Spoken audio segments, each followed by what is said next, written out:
Hello बच्चों, देखिए बच्चों मैं एक क्वेश्चन लेके आया हूँ आपको। जेईई मेन 2024 में पूछा गया क्वेश्चन। बहुत शानदार क्वेश्चन है। इसको देखकर बहुत सारे बच्चे इसको छोड़ देते हैं कि उनको लगता है कि काफ़ी टफ क्वेश्चन है। अब देखिए बच्चों, कितना शानदार क्वेश्चन पूछा गया है। इसमें आप सबसे पहले देखिए, आपको जो एक्सप्रेशन दे रखा है समेशन ऑफ टी आर दे रखा है, जो अपन के एस एन के बराबर होता है। ठीक है, और जो आपसे पूछा गया 1/TR, मतलब आपको उसका समेशन निकालना है। इसका मतलब ये हो गया कि एस एन आपको दे रखा है और सबसे पहले आपको टी एन निकालना पड़ेगा। ठीक है, तो आप मुझे बताइए, अगर आपको एस एन दे रखा हो, टी एन कैसे निकालते हैं? ये आपने सीक्वेंस सीरीज में पढ़ा था।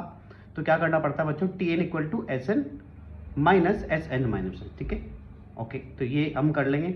अब इसके लिए क्या करेंगे बच्चों? हमको एक्सप्रेशन दे रखा है, वो तो एस एन के बराबर है, हमको एस एन माइनस वन चाहिए। तो उसके लिए क्या करना पड़ेगा? जो भी आपको एक्सप्रेशन दे रखा है वहाँ एन की जगह एन माइनस वन रख देना और दोनों को सब्ट्रैक्ट कर देना। ठीक है, तो उसके बाद ये टर्म्स आ जाएगी। ठीक है, अब इसमें से जब इसको सोल्व करोगे आप लेफ्ट हैंड साइड वाले पार्ट को, तो कुछ पार्ट कॉमन आ जाएगा। 3 टर्म्स इसमें से कॉमन आ जाएगी बच्चों, है ना, जिस पर मैंने अंडरलाइन कर रखी है।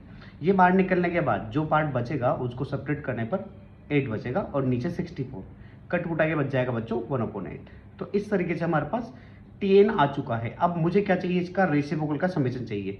तो मैं रेसिप्रोकल का समेशन रख देता हूँ, तो मेरे पास ये एक्सप्रेशन आ गया है। अब आप जानते हैं अच्छे से, वीएन मेथड पढ़ा है हमने कि 1/, की सीरीज को कैसे सोल्व करते हैं। सबसे बड़े फैक्टर में से सबसे छोटे फैक्टर को सब्ट्रैक्ट किया जाता है। जैसे ही आप यहाँ पर बड़े फैक्टर में से छोटे फैक्टर को घटाओगे तो 4 बचेगा।